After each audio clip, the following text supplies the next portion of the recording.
meeting, huh? Yep, I'm online. Okay, well, I wish you loads of luck. Thank you. I think I'm prepared. What's the plan for tonight? Do you have anything else? No, I hope not.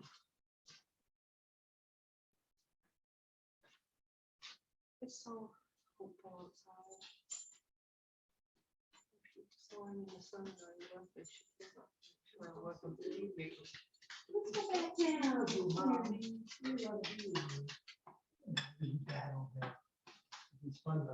So I'm gonna take her home around 5. Okay. Olga Hayes is here. Yay. Come on down here, kid. Let's go back down.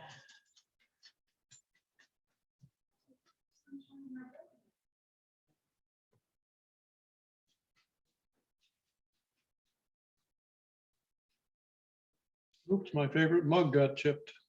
Ah, well. Good day, Olga Hayes.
Hi. Haven't seen you in 18 hours. Right. At least we changed our clothes. I mean, come on.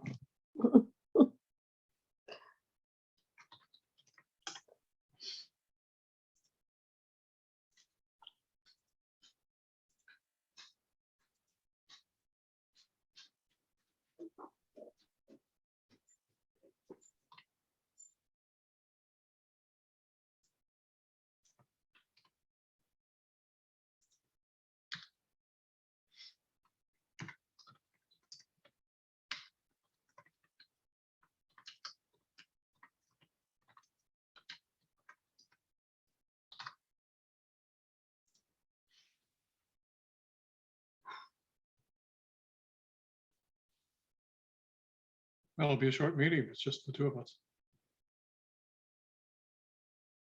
What do you want to talk about?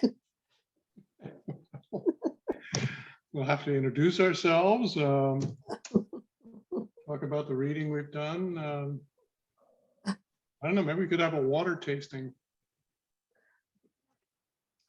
There we go. Manchester water. I'm gonna go fill this up.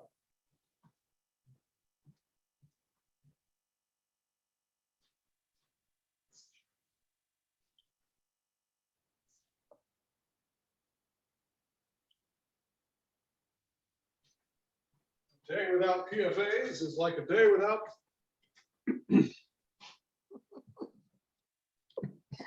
Oh, I make light.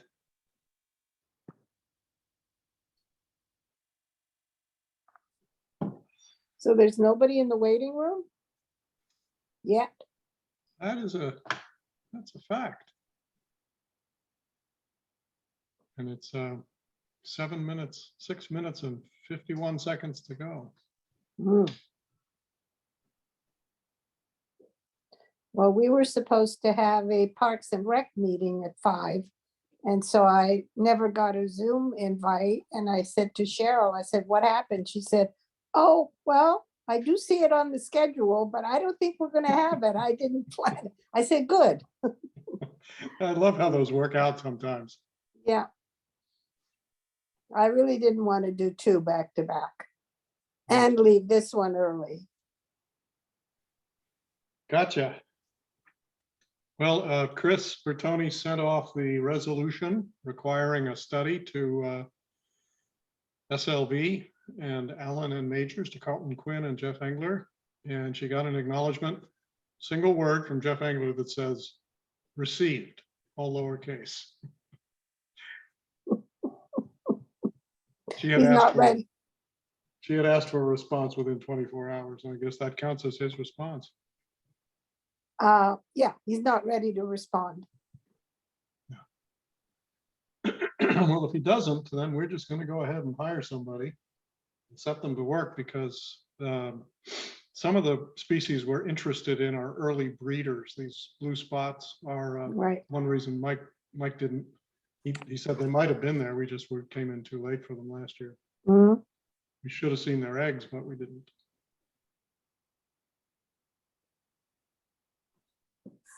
And interestingly, Rick Roth is meeting some MECT people.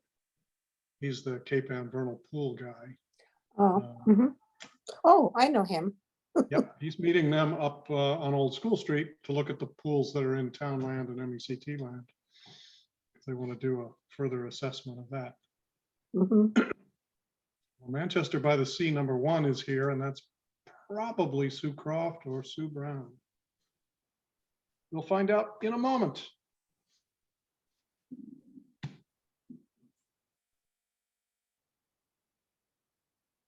Neither. It's Ron.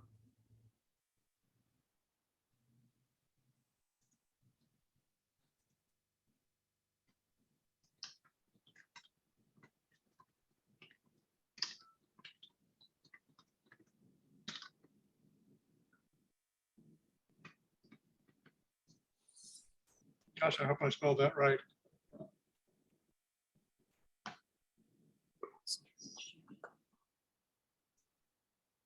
Hmm. It looks right, but there could be a whole segment missing, like for CRISPR. Must project. A little slice of Ron's DNA has been removed. Yeah.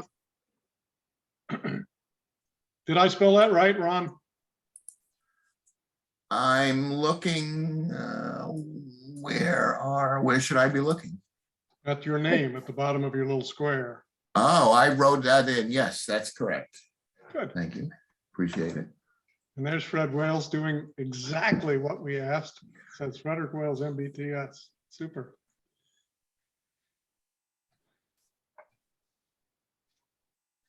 I'm sure even if we prevent the 3 well-known ways of Zoom bombing, there's probably 35 others that we don't know about. Will Kermit the Frog be making an appearance today? People were Kermit, asking. it's breeding season, or it's almost breeding season. So I think Kermit is out looking for a vernal pool. Oh, okay.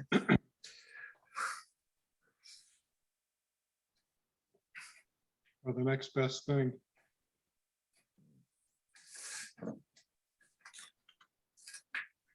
Good afternoon. Hello, Peter. Yeah.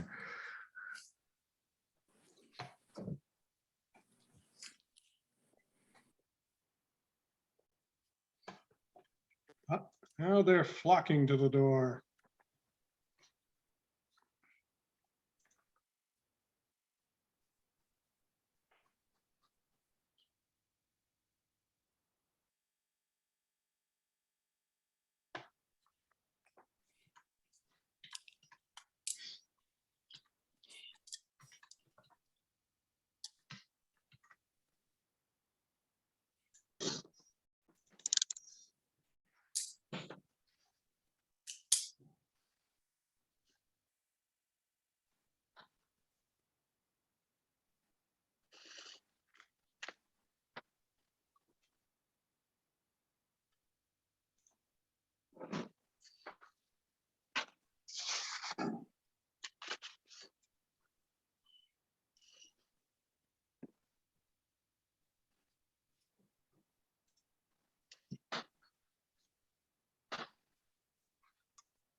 What a serious looking crew. Thank you, Sue. You cracked a smile. Welcome, Joe and David. Hi, Steve. Hi, Steve.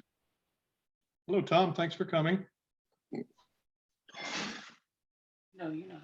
You're not. Yep. So just taking over that cursor thing. Hi, Sue Croft.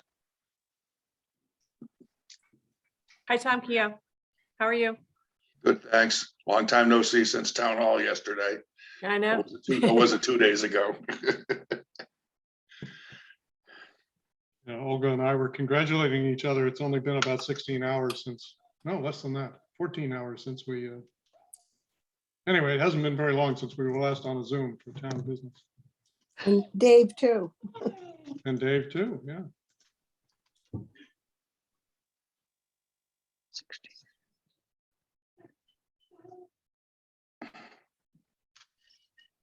Taking a chance letting in someone known only as John, but I'm hoping it's the well-known selectman. And it is. It is. Excellent.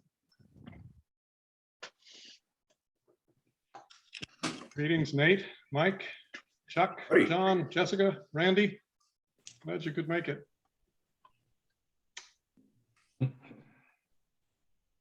It's just coming up on 4 o'clock, but I'm going to wait another minute because it's the end of the day, and you know what engineers say about the accumulation of tolerances.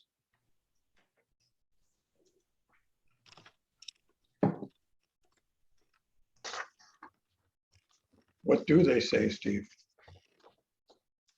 Can't remember exactly. Do we have any engineers here? But it's a reason why somebody might be late at 4 o'clock when they'd be on time at 9 a.m. Yes, that's understandable. Hi,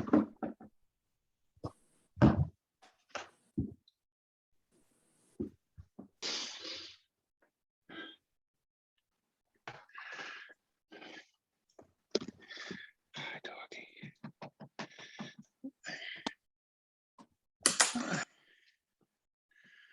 Hi.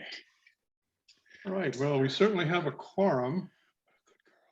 So I will call to order the first official meeting of the Water Resource Task Force of Manchester, as authorized by the Select Board in December, and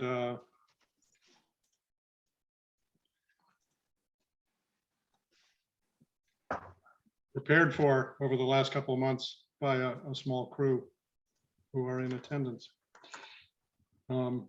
And I'll just say welcome. I've been looking forward to this with a mixture of great excitement and a little bit of dread because of the task we're biting off here, but I'm thrilled to see it get started for real, and especially thrilled and grateful to see all of your shining faces here, looking serious and ready to go to work on this stuff.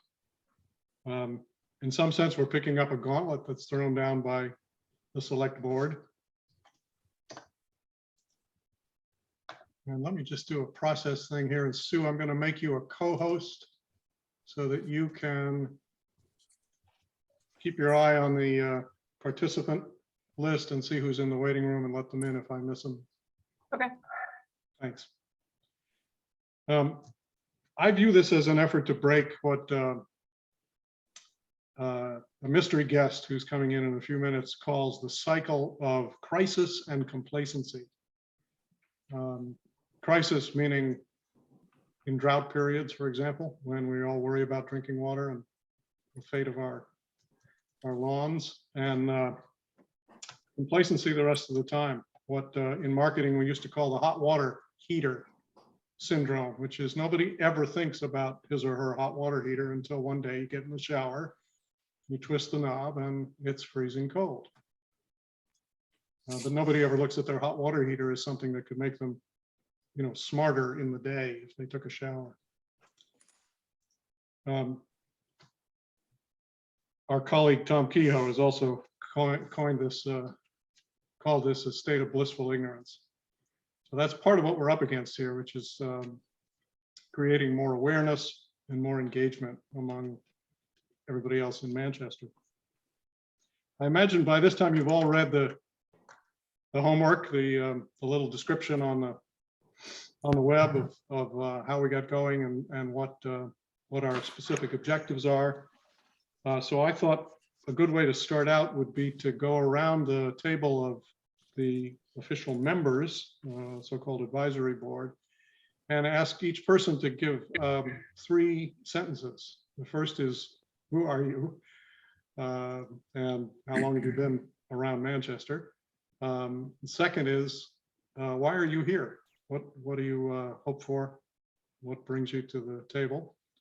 And third is, what are you bringing? What combination of energy and curiosity and maybe some experience or skills, so that we can get to know each other. So I'll start. I'm Steve Gang. I've been here about Manchester about 15 years, although I realize I've lived in the watershed longer than that before Manchester.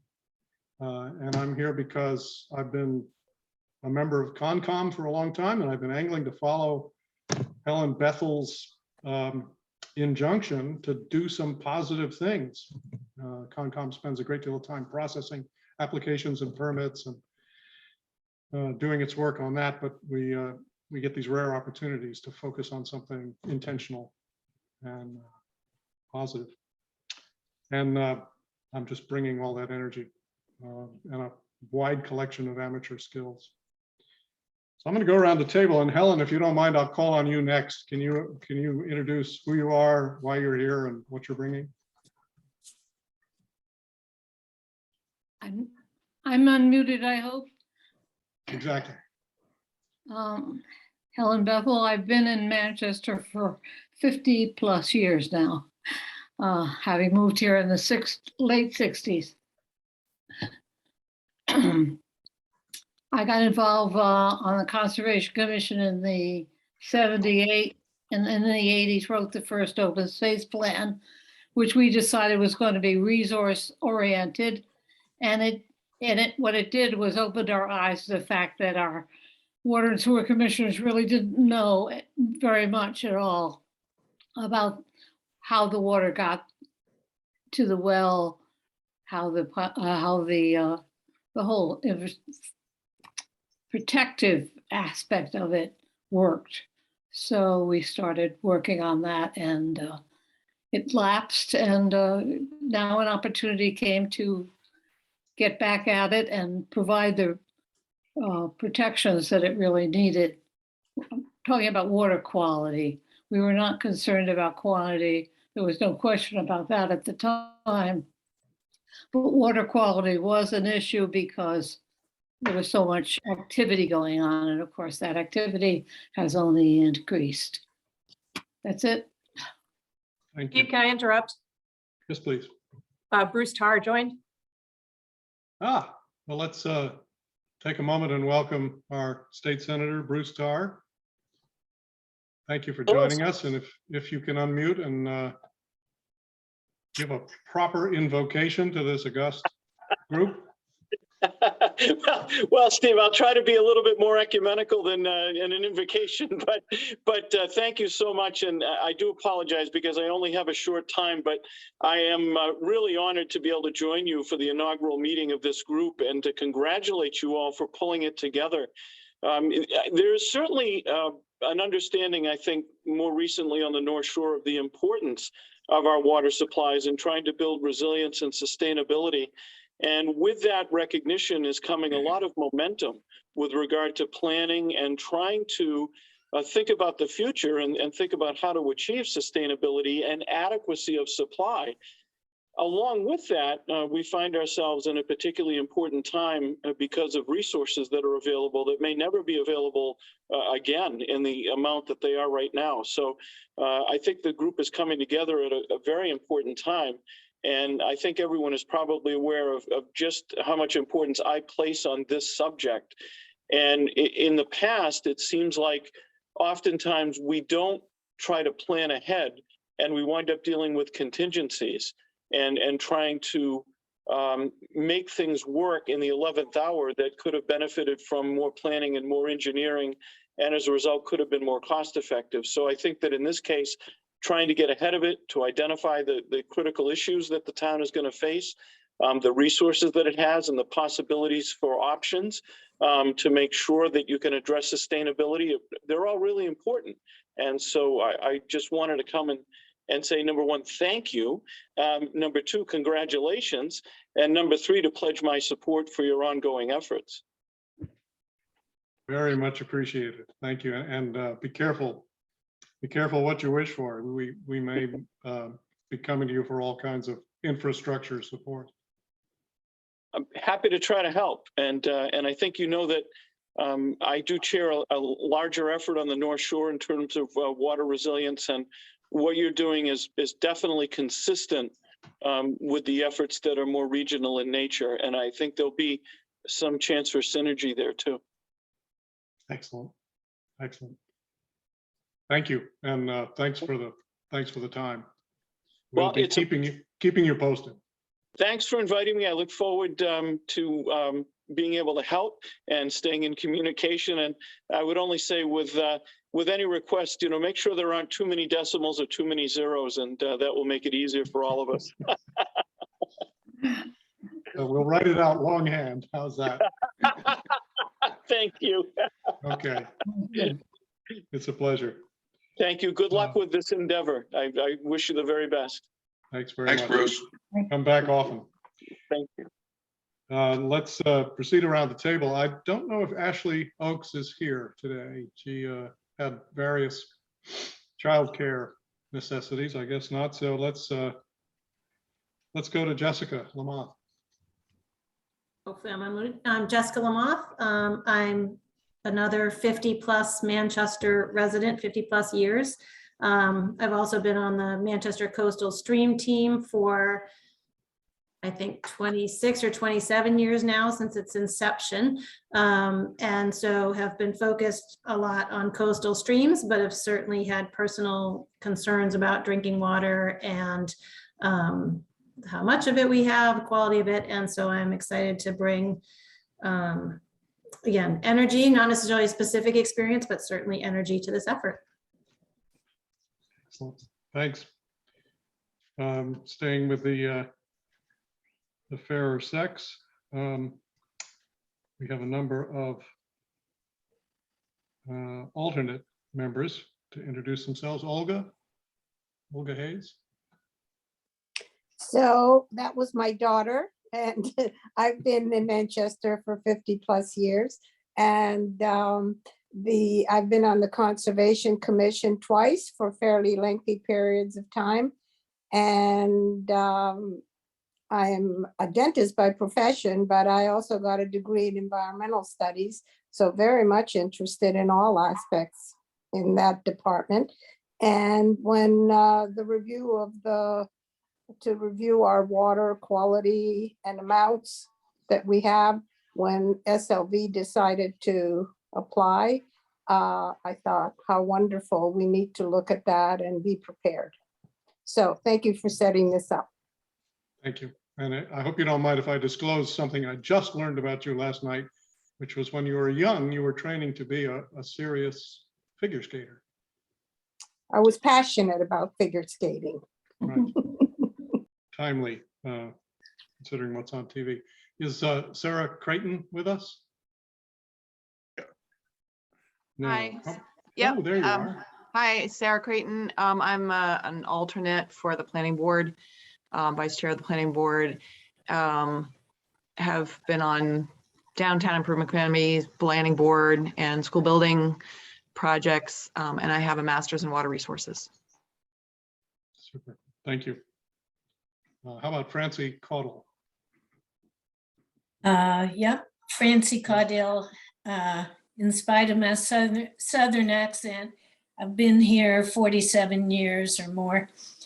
On the stream team and other town committees, I'm an old earth sciences and environmental science teacher, interested in the natural world and how everything works, and particularly interested in the whole water business. So hope I can help in some way. Super. Thank you. Ann Harrison.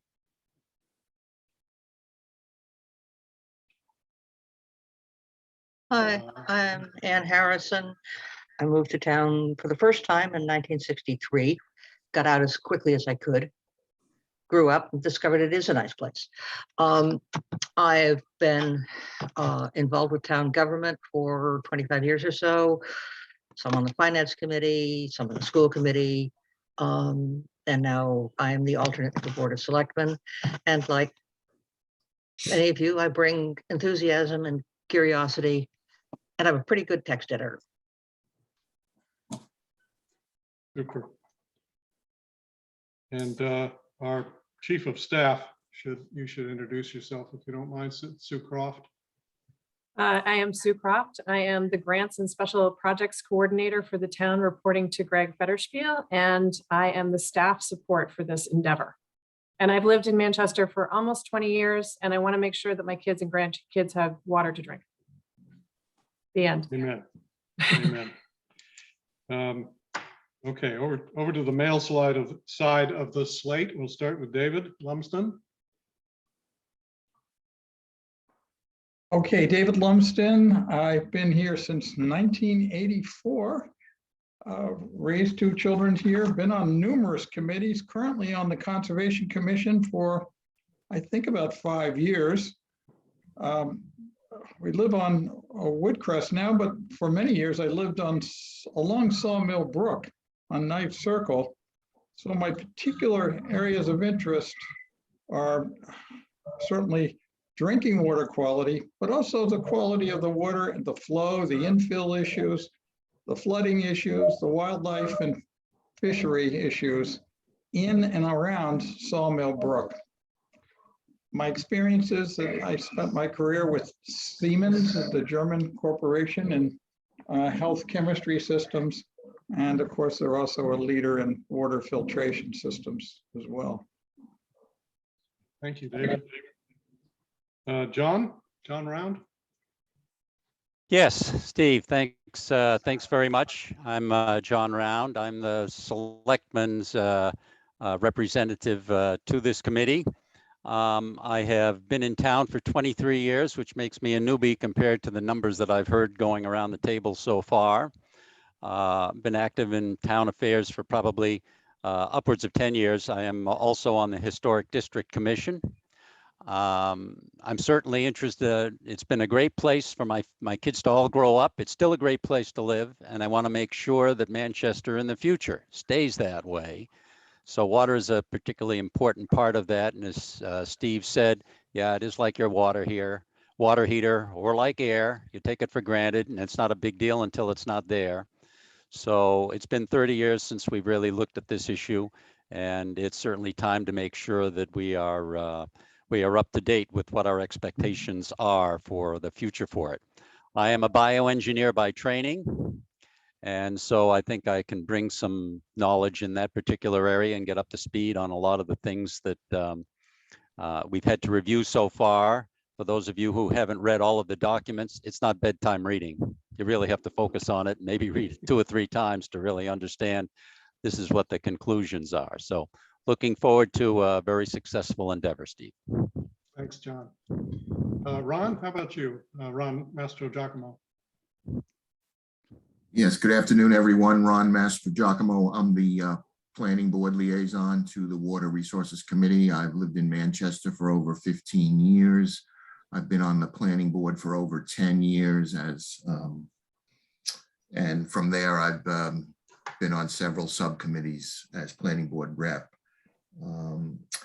I hold a Bachelor of Science Engineering degree in civil engineering. I work for a large engineering firm specializing in water treatment plant, wastewater treatment plant, pump station design. So I was hoping I can piggyback that experience with the group, and also a lot of water resource questions come up with the planning board in our daily meetings. So I'm looking forward to working with the group, and that's about it. Thanks, Ron. The other Ron Parker, are you here? I am, yes. Hi, Ron Parker. I think I'll take the newbie prize. I've been here in town for 18 months. pandemic lemons to lemonade move. Absolutely love it. I'm new to town government. This is my first actual involvement in town government, although I did live in the town of Boxborough for 23 years, and I think I'm not the only one in this committee, so let's talk about that personally. And I was involved in getting CPA passed in Boxborough, so I'm thrilled to be participating. I'll bring energy analytical skills. I'm a bachelor's in electrical engineering, master's in computer science. I was chief technology officer at Affirmed Networks, an Acton, Massachusetts company. It was acquired by Microsoft. I now work for Microsoft, leading a technology and advanced engineering team. So, you know, I bring my curiosity, my analytical skills, and, you know, I hope to learn in this particular subject domain and hopefully find some way to contribute. Great. We're really glad to have you, Ron, and welcome to Manchester. Jeff Koshan. There you are. Hello, I'm Jeff. Nice to see a lot of familiar faces. I've worked on a few committees in town, and like the school building committee and other things with the school. I was also involved with Salem Sound Coast Watch 2000. I think that's what it was called originally.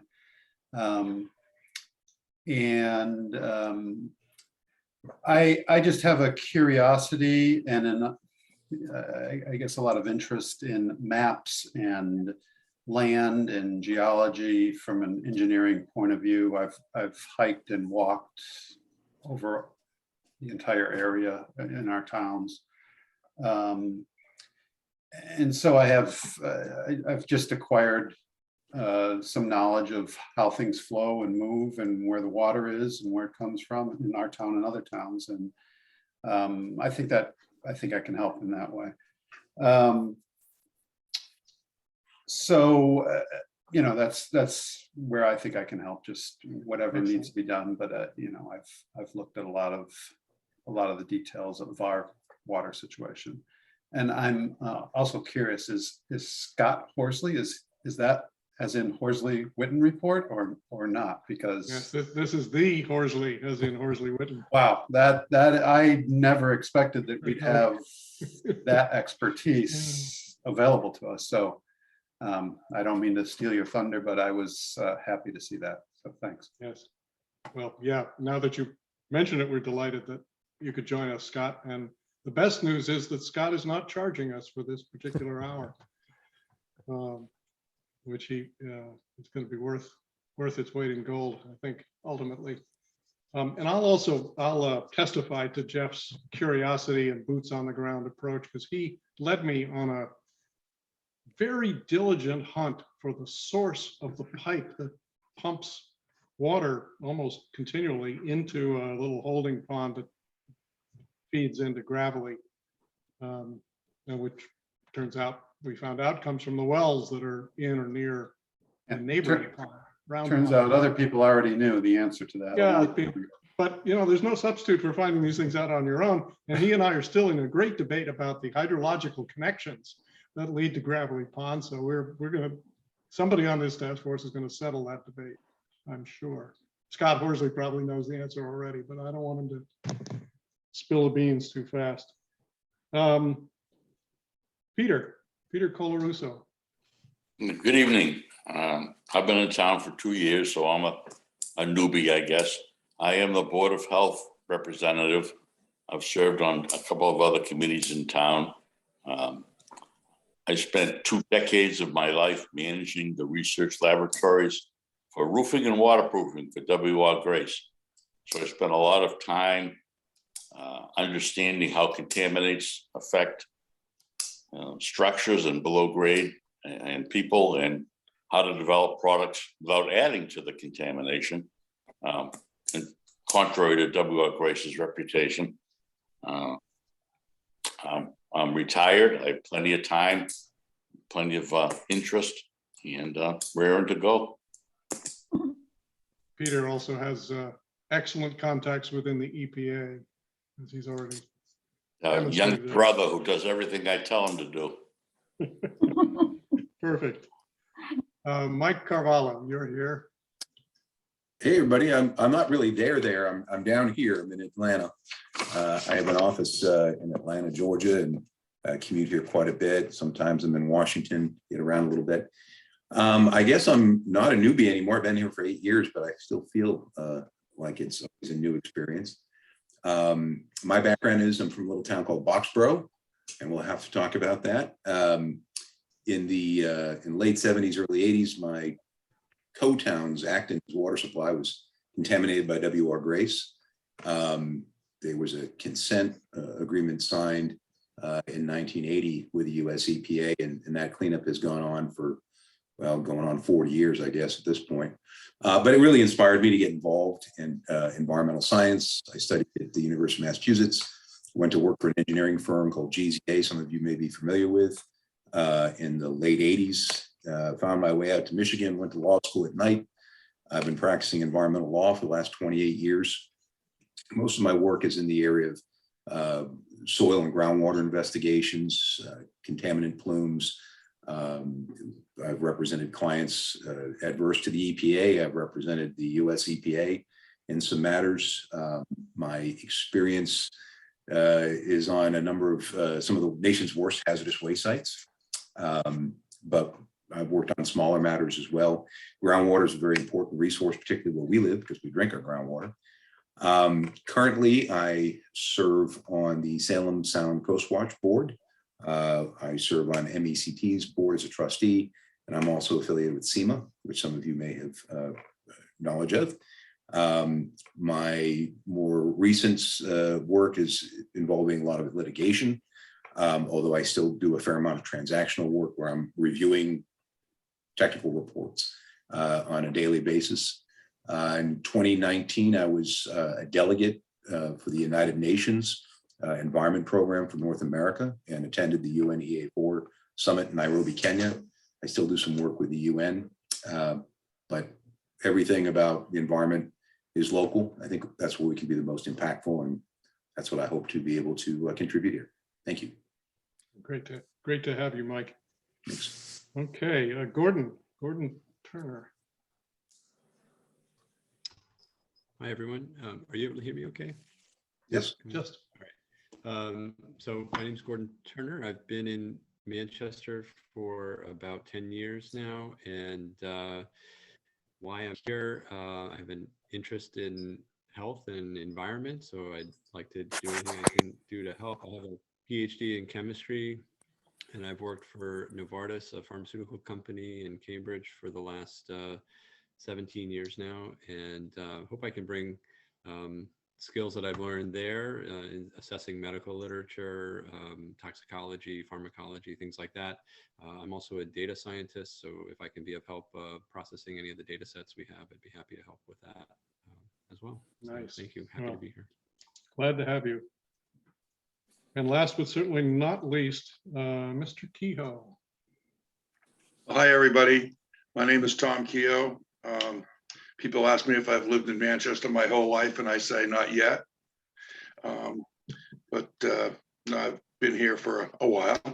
I spent a lot of time working in town government, from the youth center committee back in the 1970s all the way through the 5 years on the planning board, 12 years on the board of selectmen. And I also spoke to Steve that I expected that this committee would be more timely in its ending than the 375th committee, which I co-chaired.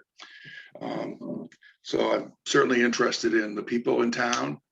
I'm interested in making sure that we provide services. I will tell you, when I was on the board of selectmen, and was chair of the board of selectmen, I learned an awful lot about our water distribution system, because that's when we were having major water leaks every 3 to 4 weeks for about 14 months.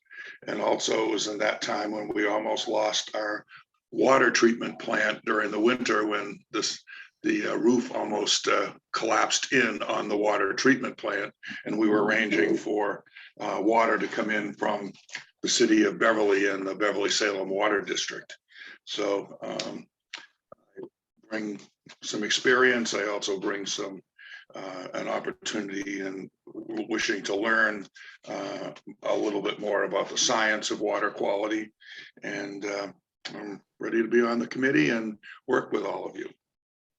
Well, we're glad to have you, and I'm impressed once again by the credentials of science and law and policy and conservation that's collected around the table. It's just great. And I'll take note that we have some enthusiastic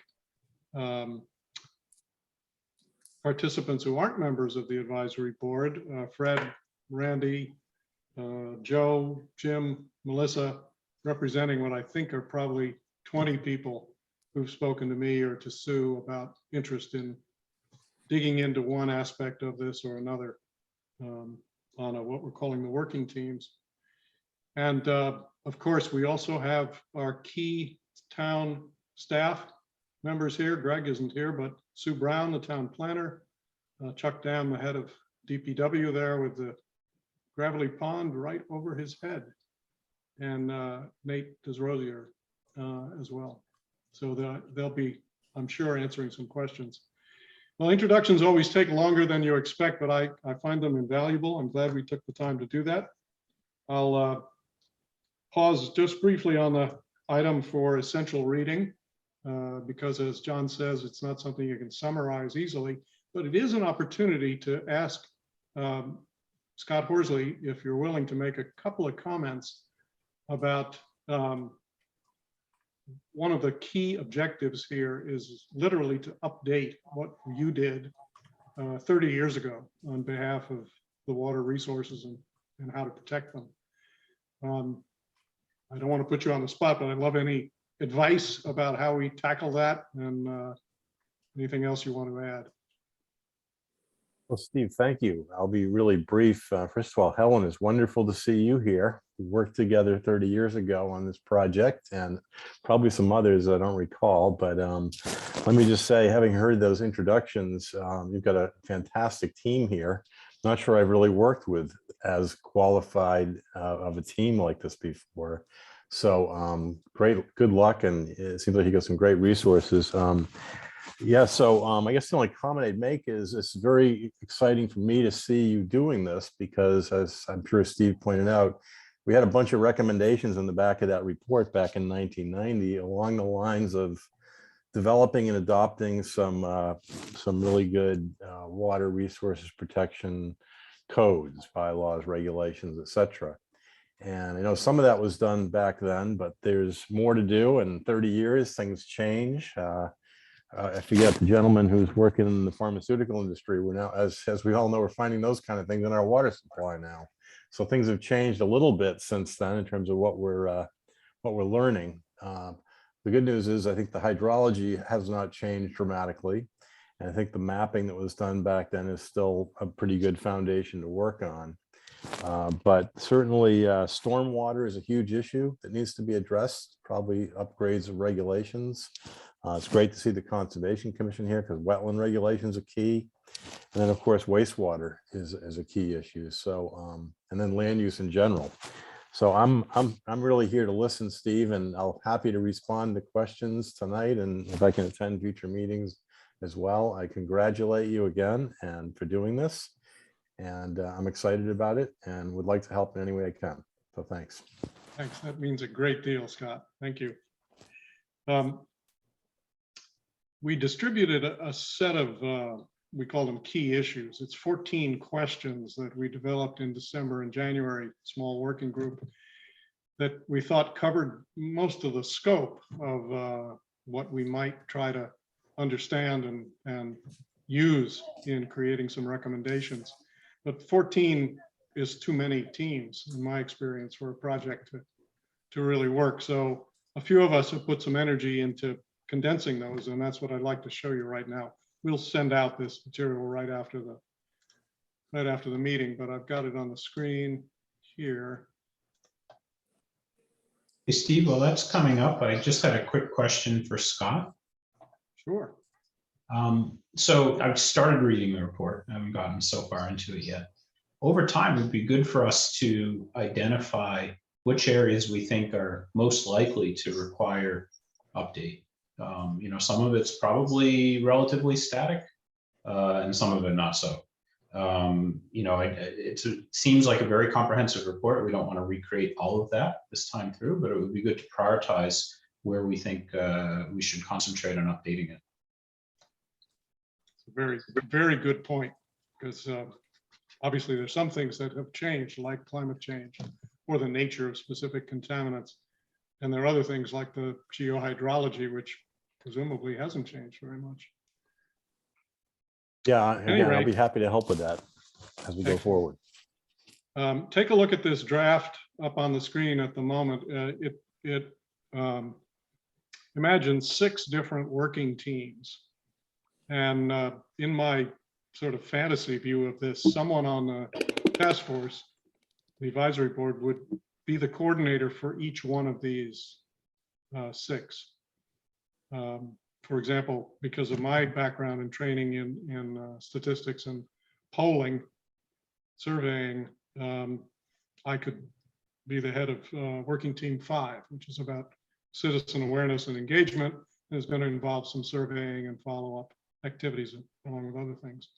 But to take them in order, the first one is about demand, usage and demand. There's a lot to understand about where we are today to update the 1990 Horsley-Witten report.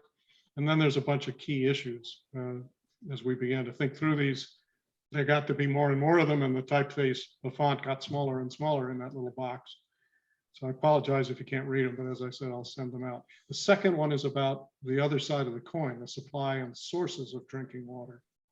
So there again, we need to understand where we are today, what trends we're seeing. In both these cases, working closely with Chuck and others in the town staff will be critical.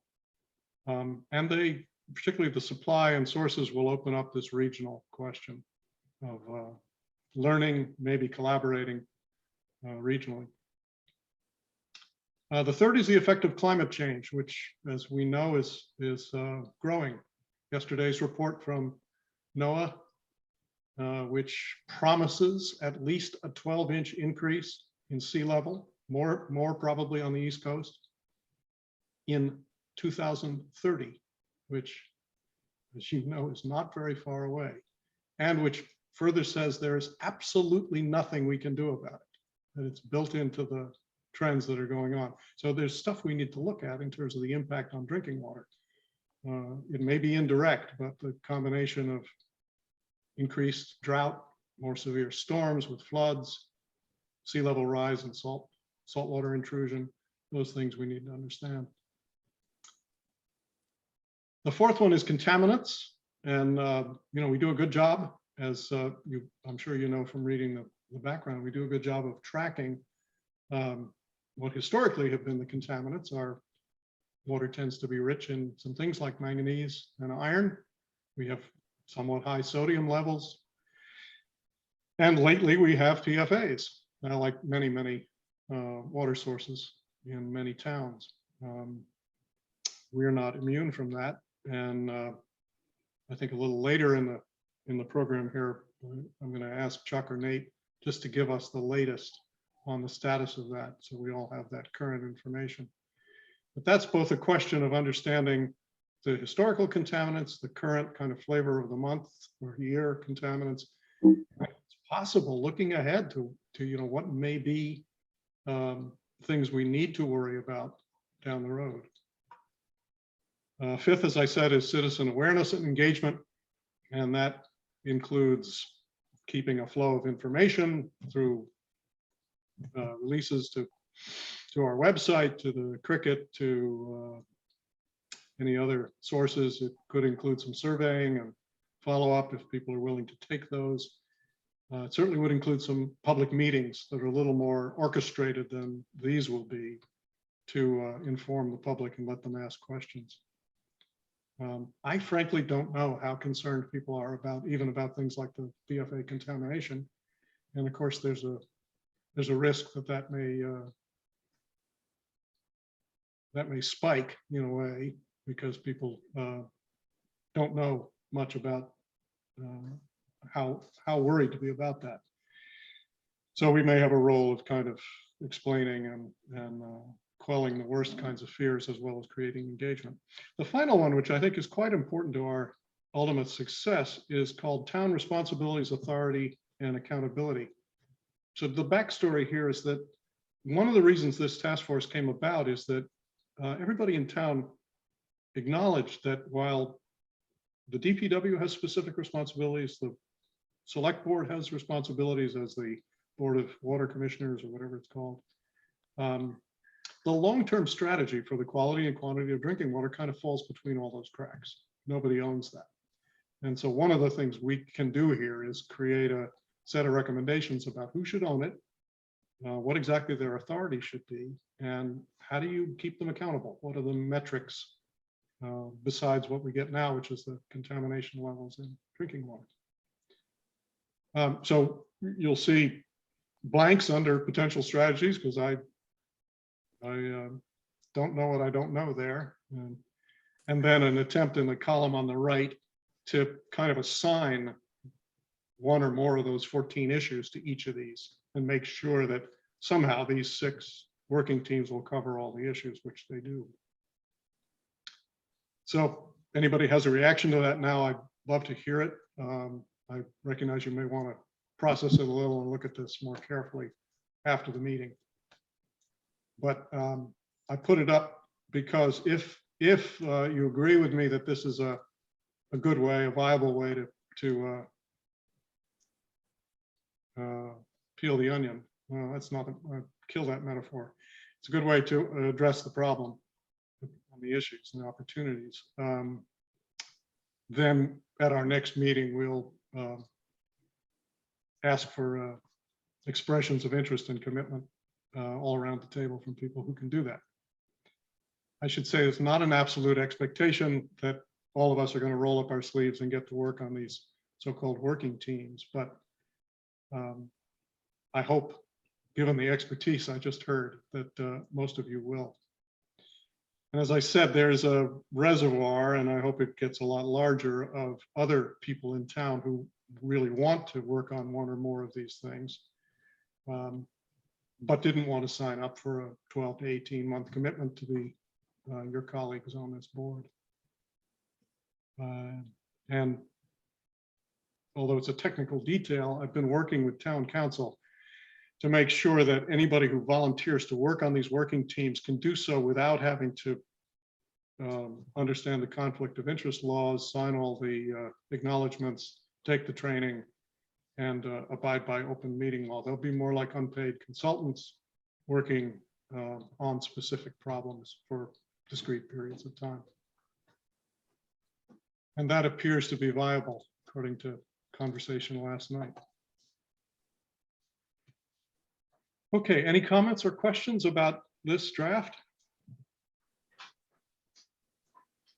Yeah, I'd like to make one comment. Please.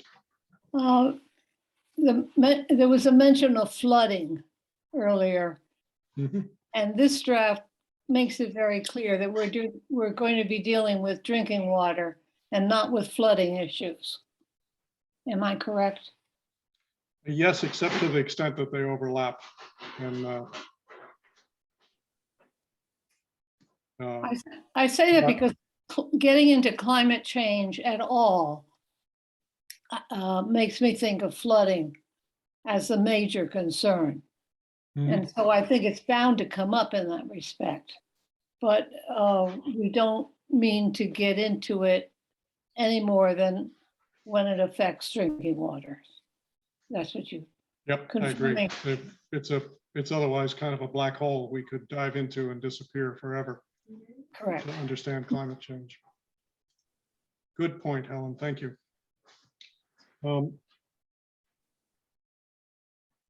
that brings us to a point about regional approaches, particularly to our watersheds, because the watersheds, as you know, don't follow town lines. They don't care where we put political boundaries.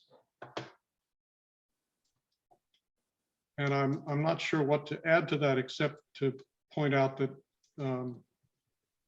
one reason I thought it would be useful to get this very squarely on Bruce Tarr's radar is that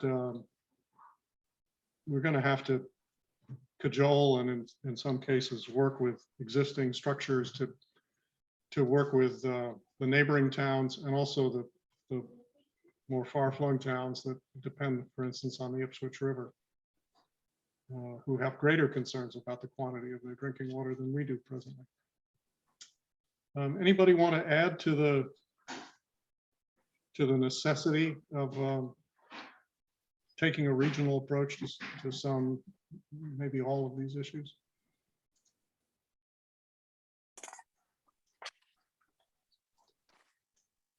Okay, I'm sure it's going to come up in spades as we move forward. Next agenda item is ways to engage and inform Manchester citizens. And you heard me blurt out a few possibilities there, like public meetings that are more oriented toward information and the opportunity to ask questions. Survey, and I will in fact circulate a link to a very short survey just to measure awareness and kind of what priority people currently attach to drinking water quantity and quality, and kind of a steady stream of useful communication. But I'm very open to suggestions about how we can do that in a way that gives people useful information, gives them opportunities to engage without drowning them in data or, you know, keeping them awake at night worrying about what's coming out of the tap.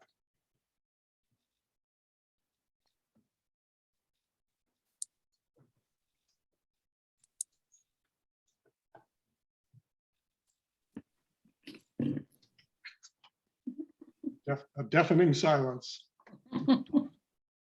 Are you talking about a way to inform the public on what we're doing? Yeah, yeah. You mean Where do like you think with an we should put our article, like emphasis? an articles in the Cricket, or I mean, are you talking about the approach or what we should do? I'm a little confused.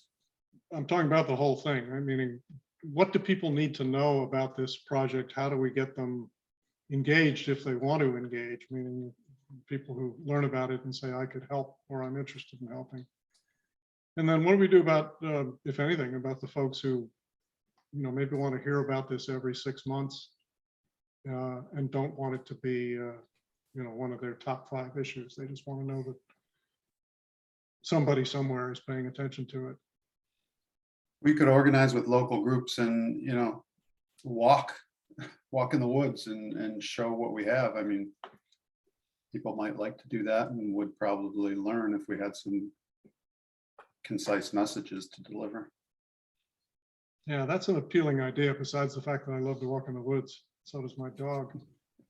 But one thing it could do is give us a couple of generations. I mean, we could get parents to bring children to walk in the woods, because this issue is really about what's going to be available to our children and grandchildren.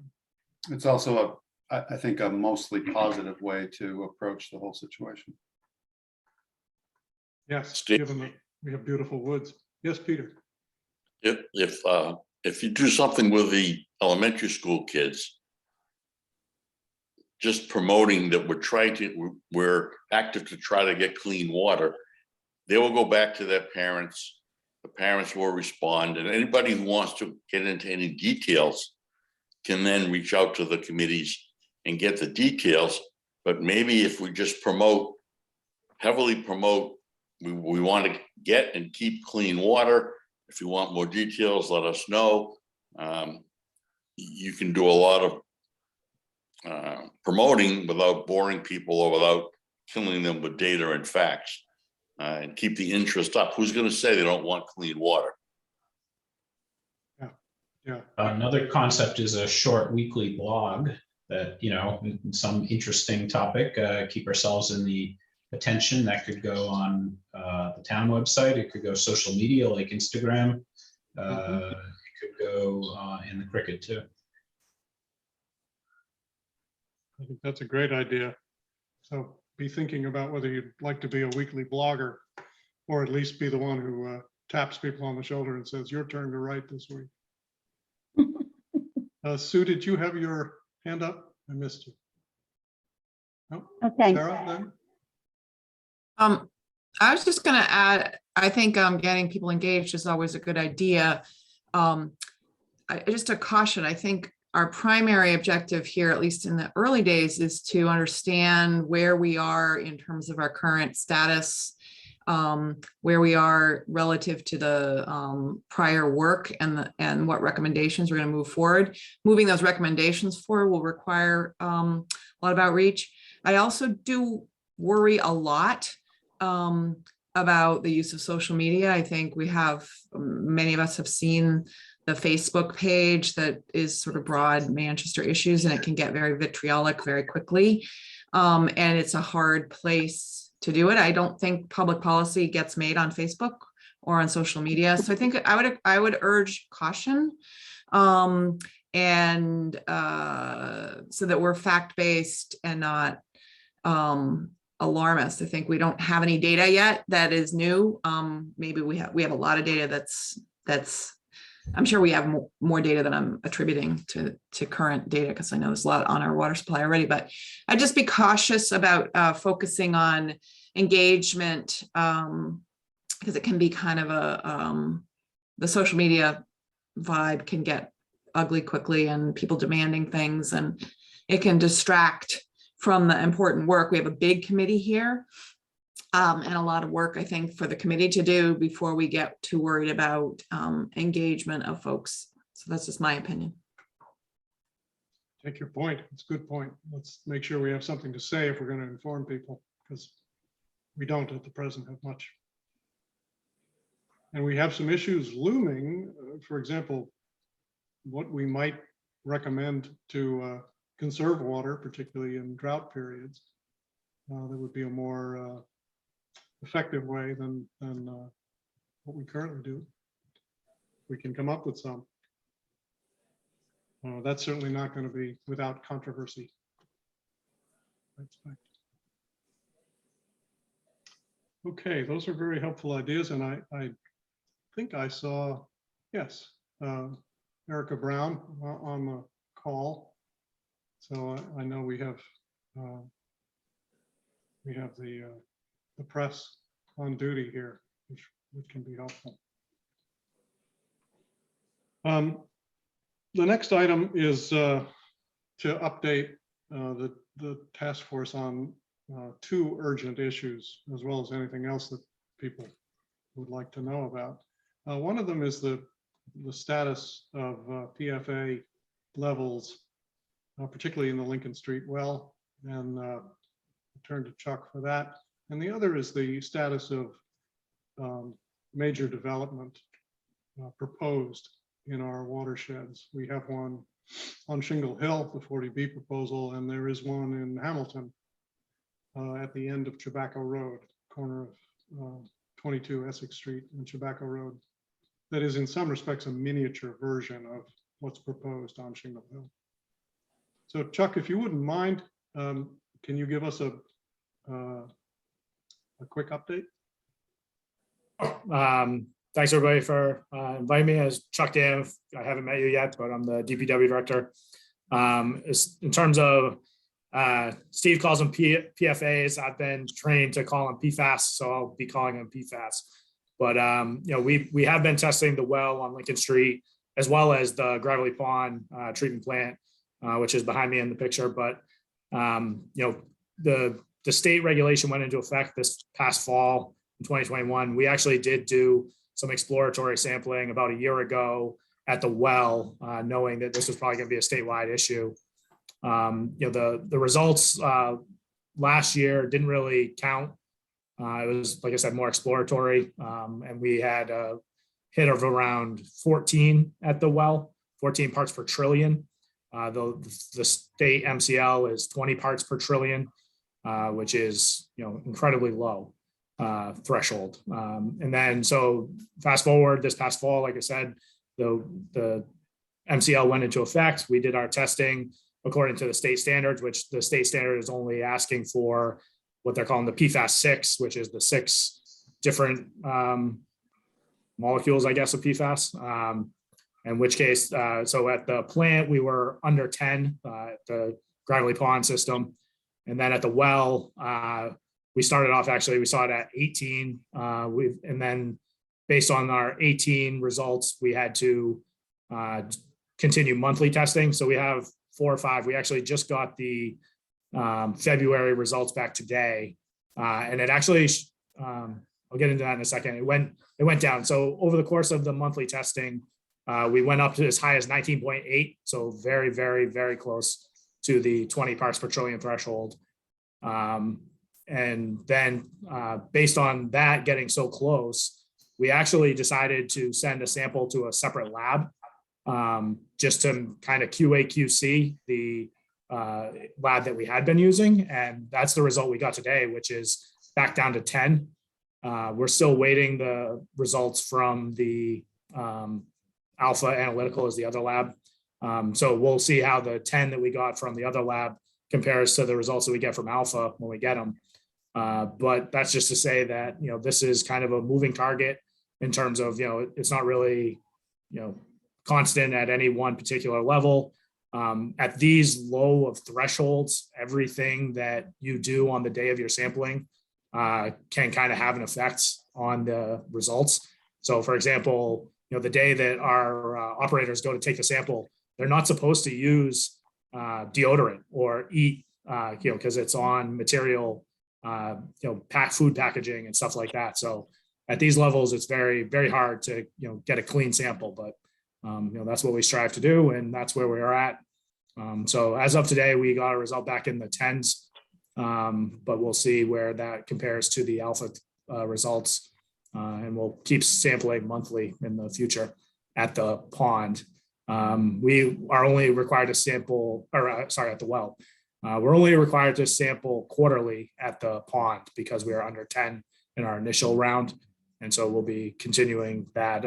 Our last results for the quarterly, I think we have 2 quarterlies now, and that was also under 10. So we haven't seen much of a change at the pond. So that's the latest on the PFAS. Actually, those results came back today. So very, very timely.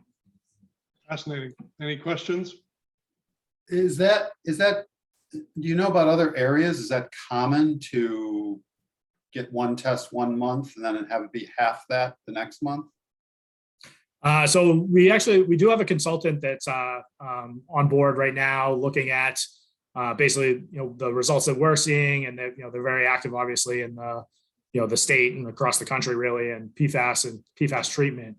And they said there is really no correlation yet because the data is so new. They haven't really been able to put that together, but it's not uncommon to see the fluctuations.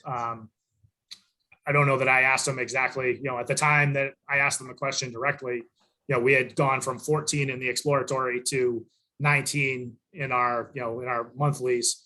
And, they were like, yeah, that's about right. It does happen. It's not unique.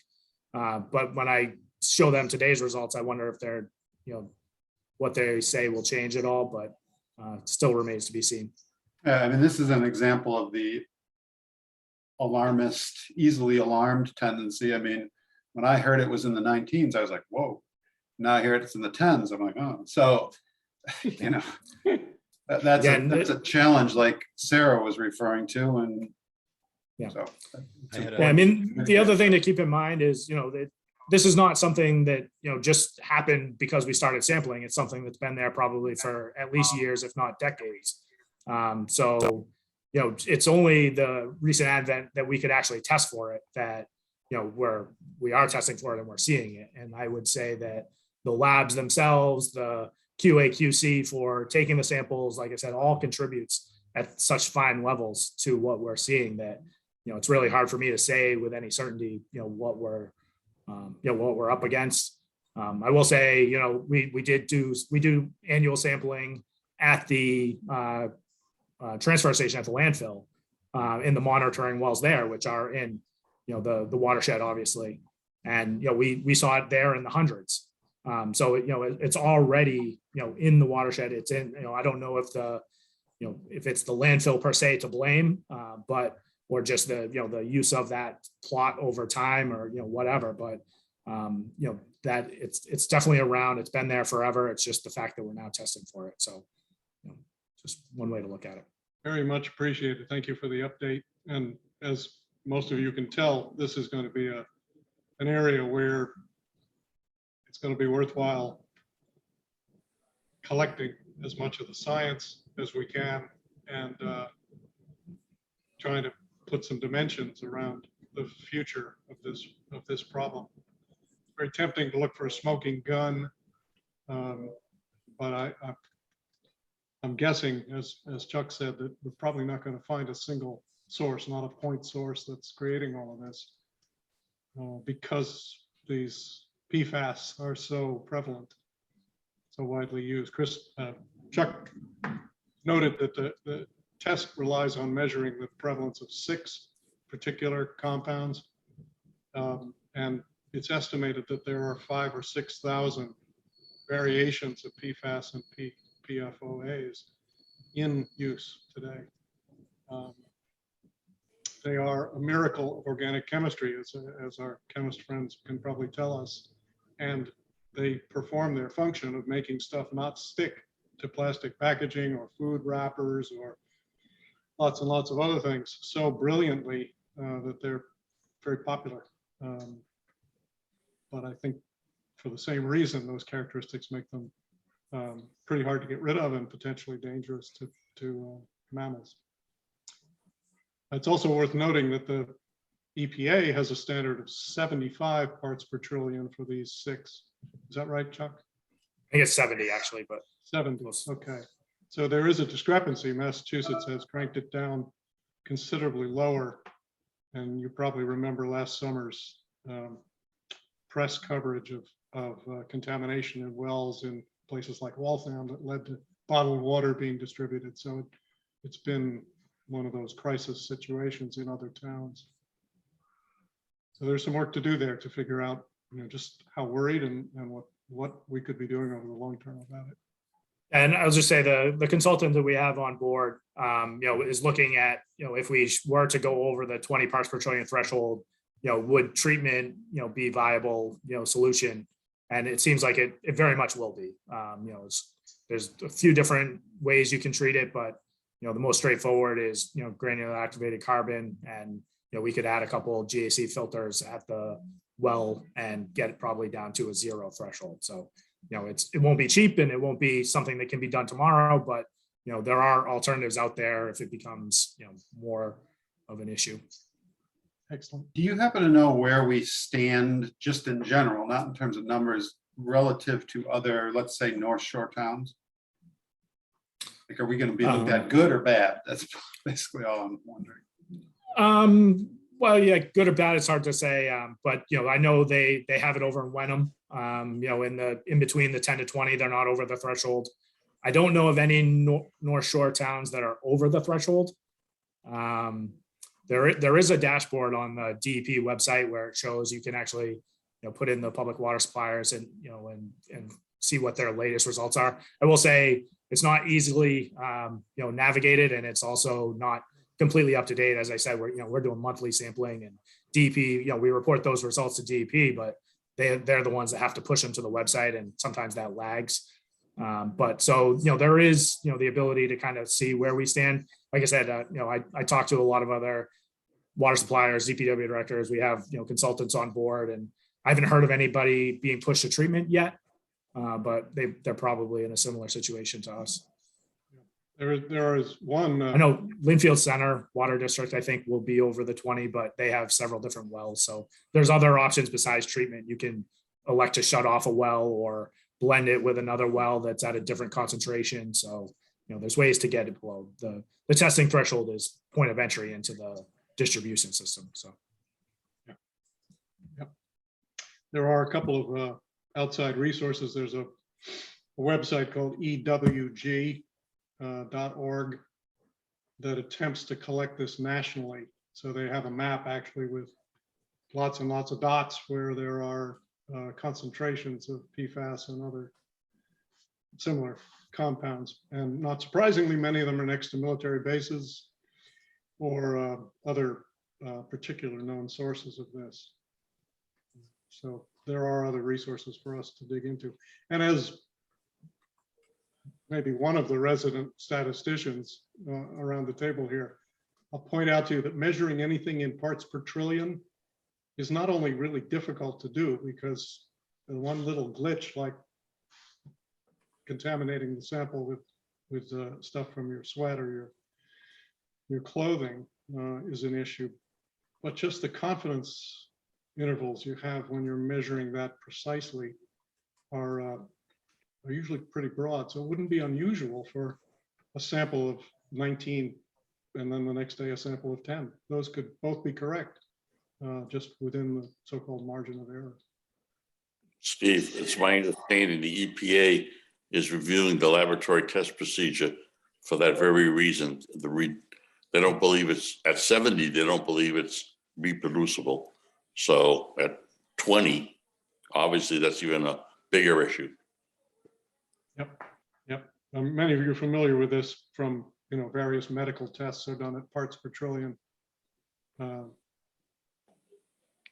mention one, which is PSA levels, relevant to most men over a certain age.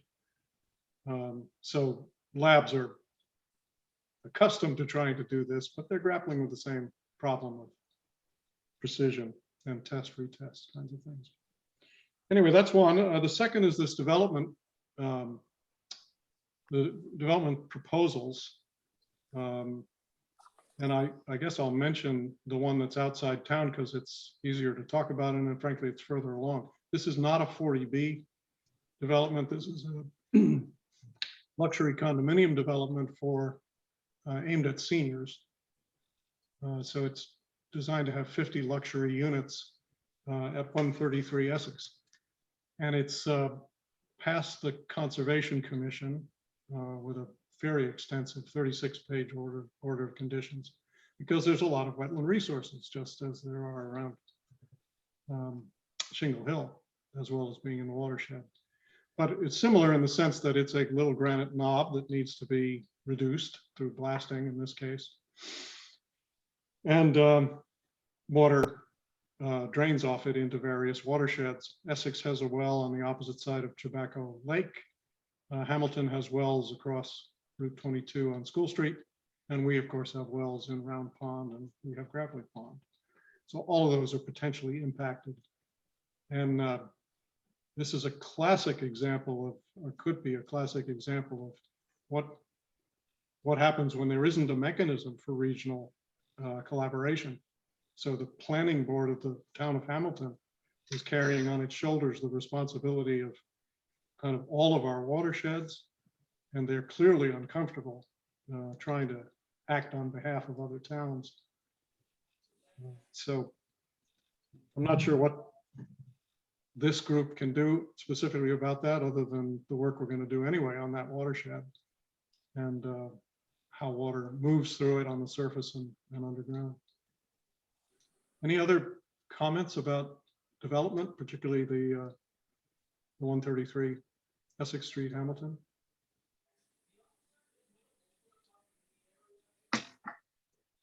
Okay, well, we've been going a little more than an hour, and I'm a big fan of ending ahead of time. So we really only have two items left. One is the famous agenda item for anything not reasonably anticipated when this agenda was written, which is open to anybody to chime in right now. Steve, I've got a question. Yes, go ahead, John. When Chuck was speaking, I saw the backdrop behind him, and it was Gravelly Pond and the treatment plant there. And I think it would be good if the task force could have some sort of a tour of our system to put things in perspective here. Both perhaps the wellhead at Lincoln Street as well as the treatment plant. I think most of us, all we know is that there is a rather imposing gate as you go up the gravelly road on Pine Street that says you can't go in here. So I think it would be good if Chuck and Nate could arrange that, or maybe there's someone else, I don't know, but it would be a good idea. Sounds like a great idea. Anybody else interested in that? Yeah. Yep. Yep. Yep. That would be good. And you know, if the weather favors it, Jeff, you could lead people who want to take that walk on the trail around Gravelly. It's very informative. Takes about 45 minutes, an hour, depending on how much you dally. Fairly level and quite beautiful. We're always happy to give a tour, but we always say that you have to take the wastewater tour after. So you don't just get the good smelling tour. I'm good with that. Okay. And are we allowed to wear deodorant? We're allowed to wear, we won't sample that day, so it'll be Good. fine. Thank you. It's actually encouraged. We'll put Steve, that on the agenda. It'd probably be useful to look at the much smaller facility right around the wellhead as well. It was also suggested to me, how do we look at the impact of Essex County Club that sits on top of our well, and how do we navigate that issue? I mean, if there's contaminants coming into the well, that's a potential source. So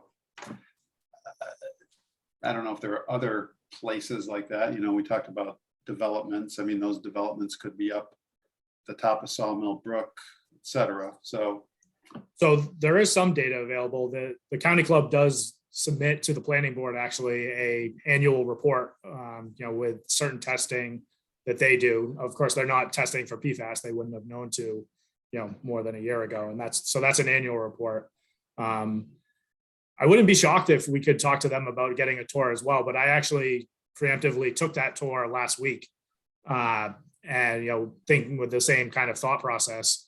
And there really is nothing of concern, but like I said, don't take my word for it. But they have very good new facilities. Their fertilizer is kept in storage, and it actually has spill containment on it. For the most part, their fertilizer application is a water-based. That's to say they put the liquid fertilizer on the course, and that is taken up within the first 5 minutes by the leafy material, grass material, not into the ground itself. So they have certain thresholds, but they're very up on not so much on the PFAS situation, but obviously people look at golf courses under a microscope when it comes to water supply and watershed management. So they're very much, and not to put anybody on the spot, but they actually use Horsley Witten as their engineer of record when they submit those reports. So they know the game, and know not to step out of their lane when it comes to that sort of stuff. So that's good to hear, and that's consistent with what I have known them to be 20 or so years ago. So that's good. And it also just brings up, I don't know if this is within our scope to identify and try to address. I think it is possible sources of contamination, but that's a complicated political issue. I just bring it up as I guess we need to address that. Steve, 2 points. One is a point of information is that for everybody is that there's an easement agreement between the town of Manchester by the Sea and the Essex County Club, which was probably last signed about less than 10 years ago. I'm sure that Chuck has a copy of that, and it talks about what each side will do, and it does include the information on the fertilization and how to fertilizing, and how to control it. The second thing I would like to ask either to someone on the Concom or on the Board of Selectmen is, has there been financial planning for possible financial needs of this committee in terms of hiring consultants? And has money been put aside in the fiscal 23 budget for that?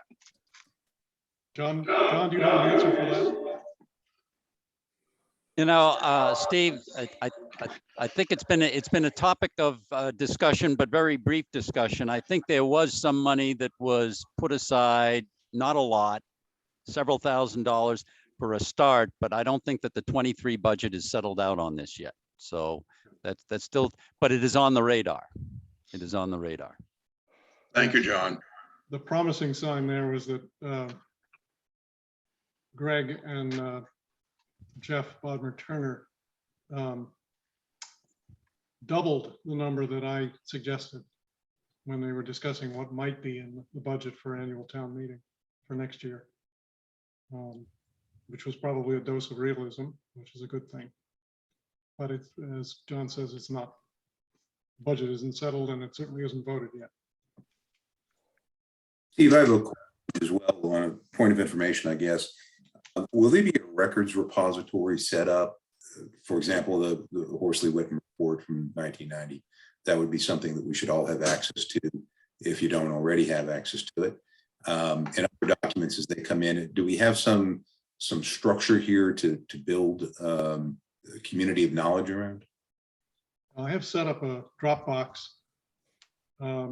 which Sue and I have been using, and I've been sending out links to individual documents, but I think after this meeting, it'd be appropriate to invite all of the task force members to have access to read anything on that.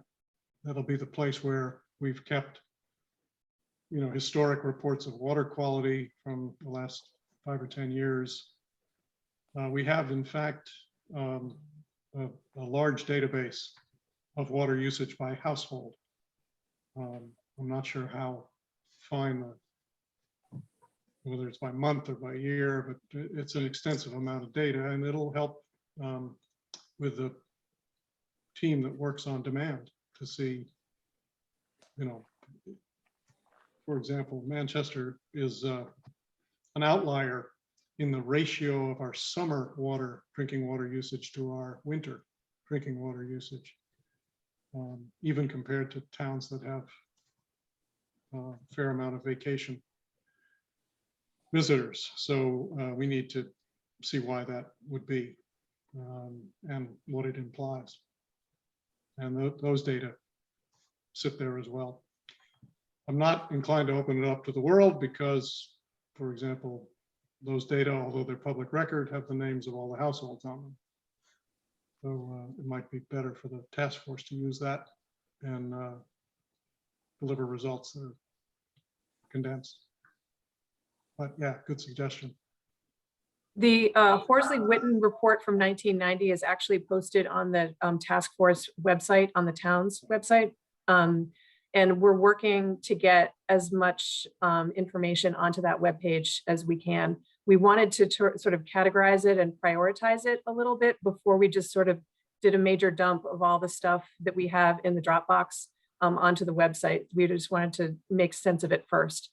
So the long-term plan is to have as much of this information that we have available to us on the task force to be available on the website for anybody who wants to go and look at it. But the Horsley Witten report from 1990 is actually there now. There's 2 other documents as well that have to do with wellhead planning and surface water planning, if you want to take a look at those. Courtesy Helen Bethel. Back on the question of funding, I should mention that Senator Tarr was explicit about the money that's arriving very soon from the infrastructure bill, which is going into a variety of state reserve funds. And he sounds like he's knowledgeable about how we would, you know, make an application for a share of that. And I'm not sure how we would differentiate what we're doing, which is planning and analysis, from the actual implementation of infrastructure, which would be next. But that's one source. And another is that the other hat that Sue wears is Sue Croft is the grants finder and administrator applier. So among the things you've told me about is a repeat of a grant, I think from EPA, called CREATE, that would focus on, in this case, on drinking water. And to all appearances, looks like it's the right thing at the right time. Sue, did you want to say anything more about that? It's not really a grant so much as it's a group of people with the EPA and NOAA, and they're looking sort of long-term at different types of resiliency for water. And we participated, the town participated with them back in 2015 for the wastewater treatment plant. We got a report from them back then, and they came back to us recently and said, are you interested in doing this on the drinking water side? And we said, yes, because it's free and you're a bunch of experts who are going to help us try to work this out. So we haven't had the kickoff meeting yet. So I'm still sort of learning about exactly what this is going to entail, but they break it out into 5 different modules of you identifying what your assets are, you identifying what your biggest risks and threats to those assets are. And then they go through this whole process of helping you sort of sort out how you're going to manage those issues when and if they become an issue.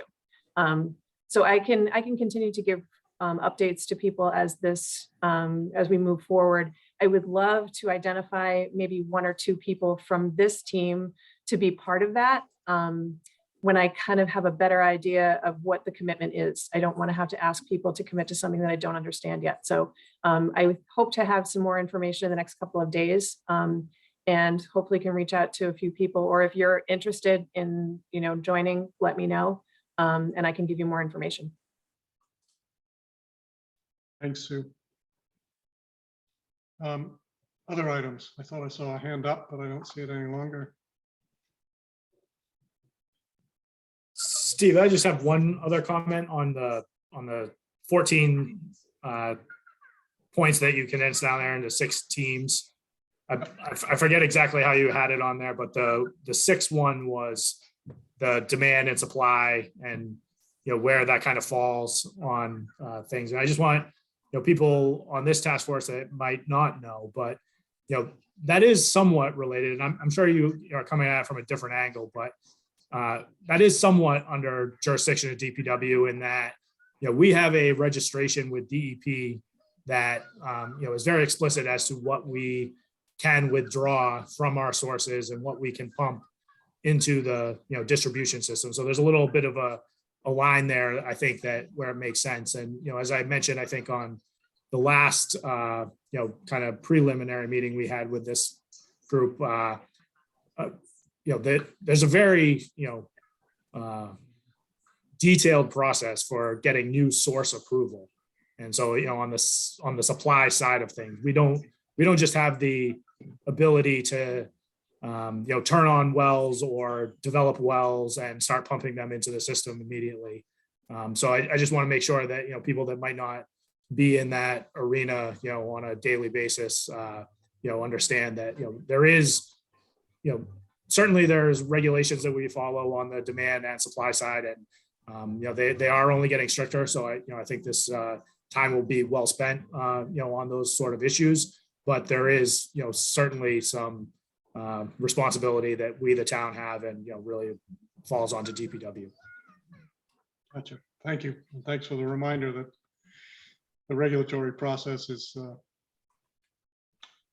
enormous to certify a well and get it pumping. I think that's even the case for wells that we've decommissioned or put out of service, right? Yeah. Okay, well, if there are no other comments at this point, let's talk about our next meeting and our meeting schedule, the rhythm of our meetings. I was going to propose that we have a meeting relatively soon, say 2 weeks from now, that will be brief and focused on organizing ourselves, basically assigning volunteers to different aspects of this work. Again, not compulsory that each person pick something to work on, but obviously many hands make the work lighter. And I also am curious whether this meeting time, 4 o'clock, is better or something more like a 6:30 or 7 meeting.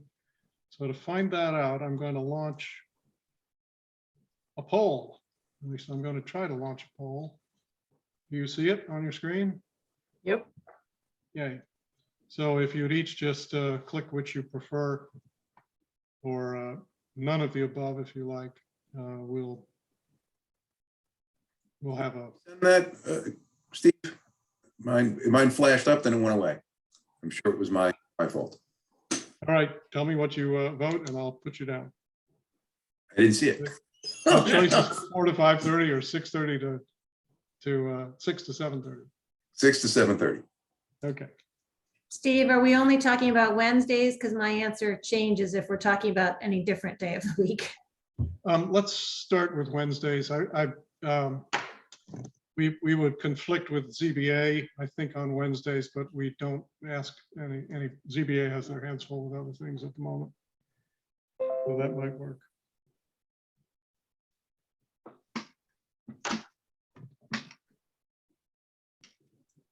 Okay, thank you for that. And then after the next meeting, we can decide whether it's a monthly event or a 6-week event. I don't have a strong sense of which is going to be required. And obviously there'll be a fair amount of work in between. But my concept of these meetings is an opportunity for those of us on the advisory board, as well as other people, to bring facts, evidence, science, potential solutions to issues to us, and let us digest them. And in some cases, redirect people so that they focus somewhat differently. In other cases, ask them to dig deeper and get more. Does that make sense to people? We'll be truly an advisory group in that capacity. It makes sense. The sub-teams will likely establish their own cadence, and then, coming together and sharing progress of the sub-teams would be very useful. Good. Okay, so it looks like 2/3 of us prefer the 4 o'clock. So we will pencil in 4 o'clock on whatever that is. Who's got a calendar handy? The 30th of February. Second. Thank you. The 2nd of March. And in the meantime, I'll circulate this one pager on the working teams and invite you all to this Dropbox. But in the meantime, you can also find the 3 or 4 essential documents available on the website. And I can always help anybody find any documentation if they're having trouble. So feel free to email me if you have any issues. Super.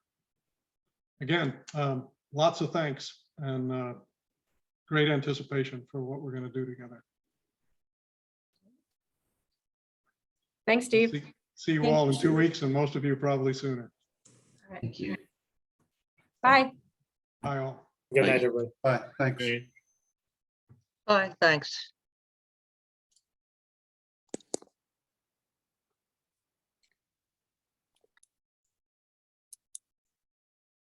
Ellen, are we off to a good start?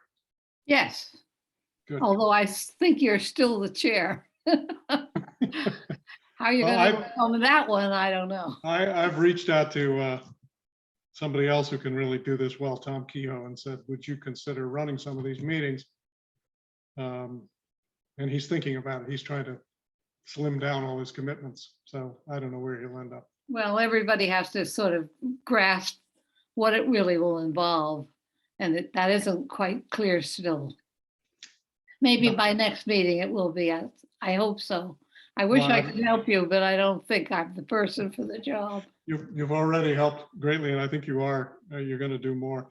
By the way, I'm maintaining a kind of secret list of what I think are going to be the really difficult issues that are going to create controversy. And some of them probably don't deserve to. Like when you look at the household use of water, you realize that there's a handful of houses that are using a colossal amount of our water. And, Really? yeah, and presumably they're doing it for lawn irrigation or swimming pools or something. Winter and summer. Yeah, it's not possible to drink that much water unless you had a hotel. Or how on many site. showers do you take? Yeah. Yeah, you don't flush your toilet. How that many much. swimming pools do you have? Right. And, we probably we wouldn't gain a huge amount by taxing those folks or forcing them to conserve or use gray water or something else like that. But I can see people getting outraged and, exercised about it, especially on Facebook, as Sarah said. Oh, yeah. Yeah, too much talk is not good. Yeah. Okay, well, anyway, I'm really grateful to you. Thank you for Oh, thank pushing you. me and everybody else to do this. And you should take the rest of the day off. Yeah, you will, you too. I think I will. Thanks, Ellen. Yeah, you're Stay welcome. well. Thank you. Bye-bye. Bye for now.